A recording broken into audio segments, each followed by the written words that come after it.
اللہ اہل ایمان کو بھیجے گا تو جنت کی جو زمین ہے وہ بڑی زرخیز ہے، تو اس زرخیز زمین میں تم نے پودے لگانے ہیں. اس پودوں کو لگانے کے لیے تم نے کثرت کے ساتھ سبحان اللہ والحمد للہ ولا الہ الا اللہ واللہ اکبر فرمایا کہ اس تسبیح کو کثرت کے ساتھ پڑھا کرو. اللہ تمہاری ایک ایک تسبیح کے بدلے اللہ تمہاری جنت میں ایک درخت لگا دے گا. تو جناب ابراہیم علیہ الصلوۃ والسلام کا سلام بھی حضور لائے اور جناب ابراہیم کا حضور پیغام بھی لائے. تو آج ہم جانور ذبح کر رہے ہیں تو یہ جناب ابراہیم علیہ السلام کی سنت ہے. جیسے میں نے گزشتہ جمعے کے میں بیان کیا تھا، قربانی کا سلسلہ ہر نبی کے دور میں رہا ہے. بعض نبیوں کے دور میں قربانی کا سلسلہ یوں ہوتا تھا کہ کسی بھی جانور کو ذبح کرتے، کھلے میدان میں رکھتے اور آسمان سے آگ آتی اور اس قربانی کو کھا کر چلی جاتی. تو یہ قربانی کا سلسلہ تھا. تو اللہ تعالیٰ نے اس امت میں قربانی کا یہ سلسلہ یوں باقی رکھا ہے کہ تم اللہ کی راہ میں جانور کو ذبح کرو، اس کو قربان کرو اور اس کو تم خود ہی کھاؤ. اللہ تعالیٰ تمہاری قربانی کو قبول فرما دے گا. اور حدیث پاک کا مفہوم ہے، حضور نے فرمایا کہ جب کوئی بندہ اللہ کی رضا کے لیے محض اللہ کی رضا کی قربانی کرتا ہے، ابھی اس کا خون زمین پر نہیں پہنچتا، شرف قبولیت کو اللہ کی بارگاہ میں پہلے پہنچ جاتا ہے. محض اس میں اللہ کی رضا ہونی چاہیے. تو اس لیے جناب ابراہیم علیہ السلام کا وہ جو واقعہ ہے نا کہ آپ پڑھیں کہ پروردگار نے فرمایا کہ اے ابراہیم اپنے بیٹے کو ہماری راہ میں قربان کرے، ذبح کرے. تو اللہ تعالیٰ سب سے بڑی آزمائشیں، سب سے بڑا امتحان نبیوں سے لیتا ہے. جناب ابراہیم سے کہا کہ اپنے بیٹے کو ذبح کریں. اب جناب ابراہیم کی عمر تھی 100 سال، آپ کے بیٹے کی عمر تھی 13 سال، 9 سال، 11 سال، مختلف روایتیں ہیں. اور وہ بیٹا جو بڑھاپے کا سہارا بھی ہو اور دعاؤں کے ذریعے اللہ تعالیٰ کی بارگاہ سے ملا بھی ہو اور پھر کہا جائے اس کو ذبح کرو. تو جناب عالی یہ تو اللہ کا محض فضل اور اس کا کرم تھا کہ جناب ابراہیم اس امتحان میں کامیاب ہوئے. اور آپ نے چھری کو اپنے بیٹے کی گردن پہ رکھا اور اللہ تعالیٰ نے پورا قرآن میں سورۃ صافات میں وہ پورا نقشہ بیان کیا ہے. تو اللہ تعالیٰ ارشاد فرماتے ہیں وَنَادَيْنَاهُ أَن يَا إِبْرَاهِيمُ، اللہ فرماتے ہیں ہم نے جناب ابراہیم کو ندا دی. وَنَادَيْنَاهُ أَن يَا إِبْرَاهِيمُ قَدْ صَدَّقْتَ الرُّؤْيَا، اے ابراہیم بس آپ نے اپنا خواب سچ کر دکھایا ہے. اللہ یوں ہی نیکوکاروں کو جزا عطا فرماتا ہے. بس فرمایا اے ابراہیم بس ہم یہی دیکھنا چاہتے تھے، ہم یہی دیکھنا چاہتے تھے. تو اللہ تبارک و تعالی نے جناب ابراہیم علیہ السلام کے لخت جگر حضرت اسماعیل علیہ نبی جنا علیہ السلام کی جگہ جنت سے مینڈھا لایا گیا اور پھر اسے ذبح کیا گیا. فرمایا کہ اللہ تعالیٰ بس آپ سے یہ امتحان لینا چاہتا تھا اور اللہ کے فضل اس کے کرم سے جناب ابراہیم خلیل اس امتحان میں کامیاب ہوئے. تو اس سے اندازہ کیجئے کہ جناب سب سے محبوب چیز اللہ کی راہ میں قربان کرنی ہے، سب سے محبوب چیز. تو اولاد سے بڑھ کر کوئی چیز محبوب تو نہیں ہے. اور اولاد سے محبت اسلام نے جو کرنے کو کہا ہے وہ حد سے زیادہ محبت کرنے کو نہیں کہا. اولاد سے محبت فطرتی محبت ہے اور ماں باپ سے محبت بھی فطرتی ہے، مگر ماں باپ سے محبت جتنی ہو سکے اتنی زیادہ کی جائے، مگر اولاد سے محبت زیادہ نہ کی جائے. ماں باپ سے آپ کی محبت جتنی زیادہ ہوگی آپ اتنے ہی زیادہ مطیع فرما بردار بھی رب کے ہوں گے، جنت کے حقدار بھی ہوں گے. مگر اولاد کی زیادہ محبت بعض دفعہ بندے کو دین سے برگشتہ بھی کر دیتی ہے. جب ہی کہا گیا نا انما اموالکم و اولادکم فتنہ، تمہارا مال بھی فتنہ ہے، تمہاری اولاد بھی فتنہ ہے، آزمائش ہے. ماں باپ کی محبت کو نہیں کہا گیا، اولاد کی محبت کو کہا گیا ہے. اور آپ اندازہ لگائیں اولاد کی محبت میں انسان باپ گناہ بھی کر بیٹھتا ہے. یہ اولاد کی محبت تو ہوتی ہے کہ باپ رشوت بھی لیتا ہے، یہ اولاد کے سپنوں کو خوابوں کو پورا کرنا تو ہوتا ہے کہ باپ سود بھی کھاتا ہے، جناب عالی کسی کا حق بھی مارتا. تو یہ اولاد کی محبت ہے نا کہ جس محبت کے اندر وہ گناہ بھی کر جاتا ہے. تو اس لیے کہا گیا کہ اولاد سے اس قدر اتنی زیادہ محبت نہ ہو کہ آپ اللہ کے راستے سے ہٹنا شروع ہو جائیں. ماں باپ سے جتنی محبت کریں. تو اولاد کی محبت اور مال کی محبت یہ آزمائش ہے. حضرت خضر علیہ السلام نے ایک بچے کو قتل کیا تھا نا، 16 پارے کے اندر یہ واقعہ موجود ہے کہ جناب وہ بالکل معصوم سا بچہ تھا، جناب خضر علیہ السلام نے اس کو قتل کر دیا. جناب موسیٰ نبی علیہ السلام بھی ساتھ تھے. تو آپ نے فرمایا کہ اے خضر آپ نے یہ کیا کیا ہے، ایک بے قصور جان کو آپ نے قتل کر دیا ہے. اس نے کوئی قتل بھی نہیں کیا، اب تو ننھی سی جان ہے، آپ نے اس کو قتل کر دیا ہے. تو جناب خضر علیہ السلام نے کیا فرمایا، فرمایا اے اللہ کے کلیم، میں نے جو انہیں قتل کیا ہے اس میں رب کی منشا تھی، رب کی مشیت تھی، رب کی رضا تھی. فرمایا اس لیے کہ یہ لڑکا کل کو بڑا ہوتا، اس کی محبت میں اس کے ماں باپ بھی کافر ہو جاتے، اس لیے کہ اس بچے کی تقدیر میں اللہ نے کفر لکھا ہے. اس نے بڑے ہو کر اسلام سے برگشتہ ہونا تھا، دین سے پھرنا تھا، اور اس نے کفر کی طرف اپنے ماں باپ کو اپنی محبت میں لے جانا تھا. تو میں نے اسے قتل کر دیا، اور پھر اللہ تعالیٰ نے اس بچے کی بدلے اللہ نے انہیں بیٹی عطا فرمائی، اور بیٹی بھی اللہ نے ایسی عطا فرمائی کہ جس سے اللہ تعالیٰ نے کئی نبیوں کو پیدا فرمایا تھا. تو گویا کہ یہ جو اولاد کی محبت ہے نا، یہ آزمائش ہے. اللہ اکبر کبیر. تو حضرت ابراہیم علیہ السلام اپنی اولاد کو اللہ کی راہ میں قربان کر رہے ہیں. تو اللہ نے کیا فرمایا، اے ابراہیم آپ نے اپنا خواب سچ کر دکھایا ہے. تو صاحبو، قربانی کا مقصد یہی ہے کہ اللہ تعالیٰ کی بارگاہ میں سب سے محبوب چیز کو قربان کریں، سب سے محبوب چیز کو. تو اولاد سے بڑھ کر کوئی چیز محبوب تو نہیں ہے، تو اسے قربان کرنے کو کہا گیا ہے. تو پھر میری خواہشات، آپ کی خواہشات، تو اس کی حیثیت ثانوی حیثیت ہے، اس کی تو کوئی حیثیت ہی نہیں ہے. بھی اپنی خواہشات کو قربان کرنا، اپنی آرزوؤں کو قربان کرنا، یہ تو پھر اس کی کوئی حیثیت ہی نہیں. جب آپ اللہ کی راہ میں جناب ابراہیم اپنے بیٹے کو ذبح کر رہے ہیں، تو اب لیجئے جناب، ہم نے اپنی خواہشات کا گلا کاٹا ہی نہیں ہے، ہم نے اپنی خواہشات کو ذبح کیا ہی نہیں ہے. آپ اس کی واضح مثال لے سکتے ہیں کہ ہمارے اس معاشرے کے اندر کتنے فیصد ایسے لوگ ہیں کہ جو جناب یہ دین سے برگشتہ ہیں، دین کی راہ میں نہیں آتے، نمازوں کی پابندی نہیں ہے، ماں باپ کے حقوقوں کا خیال نہیں ہے، پڑوسیوں کے حقوقوں کا خیال نہیں ہے. جناب آپ نے 5 لاکھ 6 لاکھ کا جانور لا کے اللہ کی راہ میں ذبح کیا، اور آپ سے نفس پر بھی چھری نہیں پھیری گئی. آپ نے اس نفس کا گلا کاٹنا تھا کہ جو آپ کو نماز سے روکتا ہے. تو صاحبو، اس سے اندازہ ہوا کہ 25 لاکھ 50 لاکھ 1 کروڑ کا جانور ذبح کرنا آسان ہے، اور اپنی خواہشات پر چھری چلانا یہ مشکل ہے. یہ مشکل کام ہے، اپنی خواہشات پر چھری چلانا یہ مشکل ہے. تو آپ کہیں مولانا صاحب وہ کیسے مشکل ہے؟ تو میں کہوں گا جناب اگر مشکل نہیں ہے تو پھر آج سے تہیہ کیجئے، بسم اللہ کیجئے کہ میں آج مسجد میں بیٹھ کے یہ عزم مصمم کرتا ہوں کہ 40 دن تک نماز فجر بجماعت تکبیر اولیٰ کے ساتھ پڑھ کر دکھاؤں گا. تو کیجئے تہیہ اور اپنے نفس پر چھری چلائیے.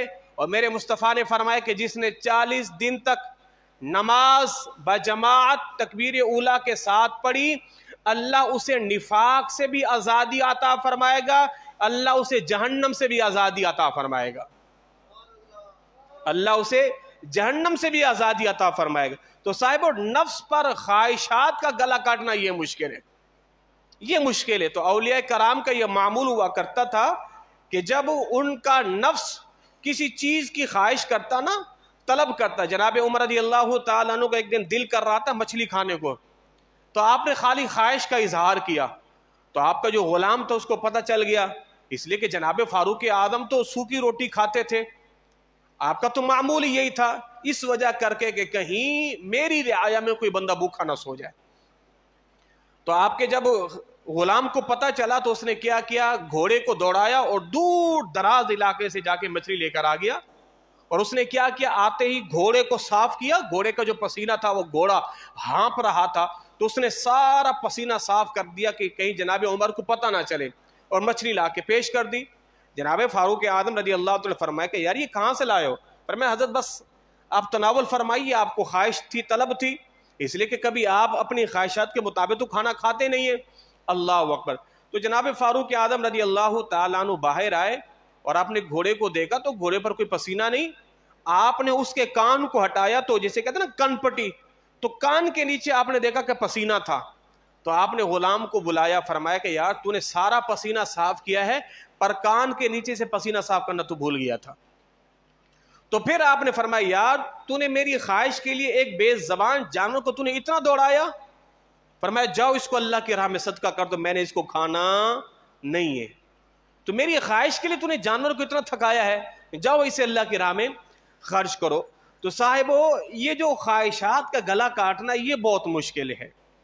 اب آپ دیکھیں جناب علی اس وقت گرمیوں کا دور ہے، نماز فجر جناب علی 5:10 پر ہو چکی ہے اور نماز عشاء 9:15 پر ہو گئی ہے۔ اب رات کو جو لوگ لیٹ سونے والے تو 1-2 بجے بھی سوئیں تو غالباً 3-4 گھنٹے بچتے ہیں، مگر اس کے باوجود نماز فجر رہ جاتی ہے۔ اگر آپ سردیوں میں آئیں تو نماز فجر جناب 6:40 پر ہے، نماز عشاء 7:30 پر ہے، جہاں 11 گھنٹے 10 گھنٹے کا فاصلہ ہوتا ہے، مگر اس کے باوجود بھی ہماری نماز فجر رہ جاتی ہے۔ نماز فجر تو بہت دور کی بات ہے جناب علی، ہماری تو نماز جمعہ کے علاوہ 5 وقت نمازیں بھی رہ جاتی ہیں۔ تو صاحبو تو اس سے پھر اندازہ لگاؤ نا کہ مہنگے جانور ذبح کرنا آسان ہے، خواہشات پر چھری پھیرنا بہت مشکل ہے، بہت مشکل ہے۔ تو قربانی کرنا واجب ہے اور نماز پنجگانوں کو پڑھنا فرض عین ہے، تو فرض عین مسلسل چھوڑے جا رہے ہیں، اور فرض واجب کی ادائیگی کے اندر اس قدر جذبات کا جوش و خروش کا اہتمام، یہ بھی قابل تحسین ہے، یہ بھی قابل تعریف ہے۔ اس کا یہ ہرگز مطلب نہیں ہے کہ اللہ آپ کی قربانیاں قبول نہیں کرے گا، نہیں، اس کا ثواب اپنی جگہ پر۔ میں کہنا یہ چاہ رہا ہوں میرے بھائیو، نماز پنجگانہ جو فرض عین ہے، خدا کے بندے آپ اسے کیوں چھوڑ کر کھڑے ہوئے ہیں؟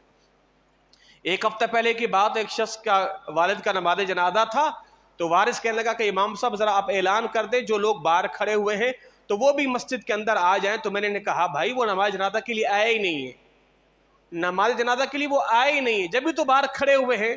تو پھر میں نماز کے بعد ان سے کہا میرے بھائی جو بندہ اللہ تعالیٰ کا فرض ادا نہیں کر رہا، جو اللہ کا قرض نماز پنجگانہ فرض عین ہے وہ ادا کر ہی نہیں رہا، تو اس کو نماز جنازہ کے لیے اندر بلانا تو فضول ہے نا، یہ تو فرض کفایہ ہے۔ اگر کوئی شخص میت کو لا کے یہاں پر رکھ دے، میں اکیلا کھڑا ہو گیا، میں نے 2 نمازی پکڑ لیے، نماز جنازہ پڑھ دیا، نماز جنازہ ہو گیا ہے، 2 بندوں نے پڑھ لیا، ہو گیا ہے، اب اس کو مزید جمگٹا لگانے کی حاجت نہیں ہے۔ تو جو فرض کفایہ ہے وہ تو 2 بندوں سے بھی ادا ہو جائے گا، مگر جو فرض عین ہے وہ آپ کے اوپر لازم ہے، تا دم حیات آپ کے اوپر سے ہٹنے والا نہیں ہے، اور قبر میں بھی رہے گا، حشر میں بھی رہے گا، تو اس کی ادائیگی میں تاخیر کیوں ہے؟ اس کی ادائیگی میں تاخیر کیوں ہے؟ تو صاحب اس لیے اپنی خواہشات کا گلا کاٹیے، اور نہ چاہتے ہوئے دیکھیں جتنی بھی عبادتیں نا، اب قربانی ہے سال میں 1 دفعہ ہے، رمضان ہے سال میں 1 دفعہ ہے، زکوٰۃ ہے سال میں 1 دفعہ ہے، حج ہے زندگی میں 1 دفعہ ہے، 100 سالہ زندگی یا 70 سالہ 1 دفعہ ہے۔ تو گویا کہ یہ جو ساری عبادات ہیں نا، قرآن میں ان کا ذکر زیادہ دفعہ نہیں آیا، مگر ایک نماز ایسی عبادت ہے کہ جس کا ذکر قرآن میں سب سے زیادہ آیا ہے، اور نماز ایک ایسی عبادت بھی ہے کہ اللہ تعالیٰ نے اس کے لیے بندہ مقرر فرمایا ہے، اور اس بندے کو دن میں 1 دفعہ نہیں 5 مرتبہ اعلان کرنے کو کہا ہے، تاکہ پتہ چل جائے یہ عبادت اتنی اہم ہے، خدا کے بندو بار بار اعلان کیا جا رہا ہے آ جاؤ آ جاؤ۔ وہ ساری عبادتیں جو سالانہ ہیں ان کا ثواب اس عبادت سے زیادہ نہیں ہے، اس کا ثواب ان سے زیادہ ہے، تو اس قدر اس کی اہمیت ہے۔ تو خدا را نمازوں کی پابندی کیجیے۔ تو جناب آپ کہیں گے جناب قربانی کا معاملہ ہے تو ہم نے قربانی کے مسائل گزشتہ جمعے بیان کر دیے تھے، تو یہ جو جمکٹا ہے یہ جم غفیر ہے، تو اس ہجوم کا میں نے فائدہ اٹھاتے ہوئے نماز کی تبلیغ شروع کر دی ہے، تاکہ یہاں سے جانے کے بعد جب آپ مرغ و مسلم کھائیں، تکے کباب، بوٹیاں سیخیں کھائیں، تو آپ کے ذہن میں یہ رہنا چاہیے یہ صدقہ بھی آمنہ کے لال کا ہے، ورنہ بنی اسرائیل کی امت میں ہوتے آسمان سے آگ آتی، قربانی کو کھا کے چلی جاتی، 4 لاکھ کا جانور چلا جاتا، تکے بوٹے کھانے کو ہم کو نہیں ملتی، اور نہ جانے ہمارا کوئی گناہ اگر آڑے آ جاتا، آگ اس کو کھاتی نہیں، علاقے میں رسوا ہو جاتے۔ جناب مولانا صاحب 4 لاکھ کا جانور لائے، جانور تو قبول ہی نہیں ہوا، اس کا مطلب ہے مولانا کے اعمال درست نہیں ہے، اللہ نے اس پر بھی پردہ رکھ دیا ہے، جانور بھی دے دیا ہے، تو یاد رکھنا کھاتے ہوئے یہ صدقہ آمنہ کے لال کا ہے. اور پھر اس پیارے مصطفیٰ نے بھی اپنی امت کو جاتے ہوئے یہ فرمایا تھا اے میرے غلاموں دو چیزوں کا خیال کرنا ہے, ان میں سے ایک چیز ہے نماز کو کبھی ضائع نہیں کرنا, نماز کو کبھی ضائع نہیں کرنا, نماز کو کبھی ضائع نہیں کرنا. ہاں, اور آپ علیہ السلام اب دیکھیں نا حضور نے کیا فرمایا, جعلت قرۃ عینی فی الصلاۃ, نماز میری آنکھوں کی ٹھنڈک ہے. اور دوسری چیز دیکھیں جناب, ایک ہے آنکھوں کی ٹھنڈک اور ایک ہے دل کا چین. آنکھوں کی ٹھنڈک اور دل کا چین, اب دونوں چیزیں نماز ہیں. جناب بلال حبشی رضی اللہ تعالی عنہ کو حضور کیا فرمایا کرتے تھے, یہ سنیں قربانی کا مزہ اپنی جگہ ہے, جو نماز کا مزہ ہے وہ کسی عبادت کے اندر نہیں ہے. تو اس ہجوم کے اندر میں آپ کو نماز کا لطف دینا چاہتا ہوں. جو نماز کا مزہ ہے کسی عبادت کے اندر نہیں ہے. جناب بلال کو حضور فرمایا کرتے تھے ارحنا یا بلال, قم, کھڑے ہو جاؤ, ارحنا یا بلال, اے بلال کھڑے ہو جاؤ اور ہمارے دل کو راحت پہنچاؤ, ہمارے دل کو چین, ہمارے دل کو قرار پہنچاؤ. تو بلال کھڑے ہو کے کیا کرتے تھے, اذان دیتے تھے. تو حضور نے فرمایا اے بلال کھڑے ہو جاؤ, اذان دو, اس اذان سے تمہارے نبی کے دل کو راحت اور سکون ملتا ہے. تو دل کا چین حضور کے لیے اذان, اور آنکھوں کی ٹھنڈک کیا ہے, فرمایا کہ اے میرے امتیوں اگر مجھ نبی کی آنکھوں کو ٹھنڈک دینی تو نماز کی پابندی کرو. تو دل کا چین اذان اور آنکھوں کی ٹھنڈک نماز. تو دل کا چین ہو اور آنکھوں کی ٹھنڈک ہو, نبی کے لیے اذان اور نماز ہے. تو آپ اندازہ لگائیں ہم اس نبی کے دل کو نہ راحت پہنچاتے ہیں نہ اس نبی کی آنکھوں کو ٹھنڈک پہنچاتے, اس لیے کہ ہم نماز ہی نہیں پڑھتے. تو اس لیے خدا را یہ ساری نعمتیں جب کھائیں تو پیارے مصطفیٰ کے اس فرمان کو فراموش نہیں کرنا. ہاں, جب کھانا پک جائے, عید الاضحیٰ کا دن ہے, آپ کے سامنے ہو اور مؤذن کہہ دے حی علی الصلاۃ, تو کہہ دینا اس کو رکھو, پہلے اس رب کی حضور سر بسجود تو ہو کر آ جاؤ کہ جس مالک نے ہمیں یہ نعمتیں عطا فرمائی ہیں. پہلے رب کو سجدہ تو کر کے آ جاؤں, یہ نعمتیں پھر مل جائیں گی. تو وہ جو نعمتیں نماز میں لذت والی وہ جاتی رہے گی. تو اللہ تعالی ہم سب کو نماز پنجگانہ پڑھنے کی توفیق عطا فرمائے. قربانی کیجئے للہیت کے ساتھ, خشوع خضوع کے ساتھ, خوش اسلوبی کے ساتھ. آپ کے چہرے پہ مسرت ہو, آپ کے چہرے پہ خوشی ہو. اگر کوئی بندہ مہنگا جانور لایا ہے تو پریشان نہ ہو, اللہ کی رضا کے لیے لائے ہیں, اللہ آپ کو اس کا بہترین نعم البدل عطا فرمائے گا. تو خوش اسلوبی کے ساتھ آپ کے چہرے پہ مسرت ہو, شادمانی ہو. اگر جانور آپ مہنگا لائے ہیں اور جانور اگر آپ کو صحیح نہیں ملا, کمزور ملا ہے, تو پریشان پھر بھی نہ ہو. کچھ لوگ کہتے ہیں جناب اتنا مہنگا, جناب اس کی تو ہڈیاں ہیں, یہ تو ڈھانچہ ہے. آپ کے چہرے پہ بالکل جناب وہ بل نہیں آنے چاہیے کہ جناب اللہ قبول فرمائے. بعض لوگ پریشان ہو جاتے نا, وہ قربانی اس میں یار بہت مہنگا لے کر آیا ہوں. نہ بس اللہ کی رضا کے لیے خوش اسلوبی کے ساتھ, پریشان نہ ہو. نہ جانے اس کا کروڑوں والا اللہ کی بارگاہ میں قبول ہو نہ ہو, آپ کا ہزاروں والا قبول ہو جائے. تو نیتوں کا دار و مدار ہے نا. تو نیتیں خالص رکھیں اور اپنے جانوروں کو اللہ کی راہ میں قربان کیجئے. اور ایک بات, یہ ہمارا اخلاقی فرض ہے, یہ ہمارا اخلاقی فرض ہے. جب آپ جانور کو ذبح کرتے ہیں, جس سڑک پر ذبح کریں, جس گلی میں ذبح کریں, یہ آپ پر لازم ہے اس گلی کو صاف کرنا, اس کو دھونا آپ پر لازم ہے, شرعی طور پر بھی لازم ہے. جناب آپ کسی جو ہے وہ انتظامیہ کے انتظار کرتے رہے, وہ آئے گی گندگی, نہیں, وہ آپ دیکھ چکے ہیں حالتیں, آپ پر لازم ہے وہ جو جناب علی غلاظت ہے اس کو اٹھائیں, صاف کریں, وہ پورا راستہ دھوئیں اور اس غلاظت کو سائڈ پہ رکھ لیں, تاکہ جب وہ آئیں انتظامیہ والے, وہ اٹھا کے, وہ گاڑیوں والے وہ اس کو صاف کریں, حکومتی ادارے, تب تک آپ پر لازم ہے جیسے جانور ذبح کریں فوراً اس گلی کو صاف کریں. اب لوگ وہاں سے گزر رہے ہیں, سارا خون ہے, کسی کے کپڑے گندے ہو رہے ہیں, کسی کے کیا ہو رہے ہیں, تو یہ آپ کا اخلاقی فرض ہے. اولاً تو آپ گھر کے اندر ذبح کریں اگر جگہ ہے, گنجائش ہے, نہیں ہے تو اگر آپ سڑک پہ گلی پہ ذبح کر رہے ہیں تو یہ آپ پر لازم ہے اس کی اوجڑی, اس کی غلاظتیں, اس کی سری وغیرہ جو بھی ہے وہیں کھلے میدان میں چھوڑ کے آپ اندر بیٹھ کے تکے بوٹیاں کھا رہے ہیں, اور گلی کے اندر وہ بدبو ہے, غلاظت ہے, مکھیاں ہیں، بن بناہٹ ہیں، تو یہ اخلاقی طور پر آپ پر لازم ہے کہ پہلے اس کی صفائی کریں اور پھر سارے معاملات آپ ادا کریں۔ اور قربانی کے اندر یہ چیز بھی یاد رکھیے گا، بارہا یہ لوگ مسئلہ بھی پوچھ رہے ہیں کہ جناب قربانی اپنی طرف سے لازمن کریں۔ بعض لوگ کہتے ہیں جناب ایک حصہ ہے اور میں حضور کے نام پہ کر رہا ہوں، اپنی طرف سے نہیں کر رہا۔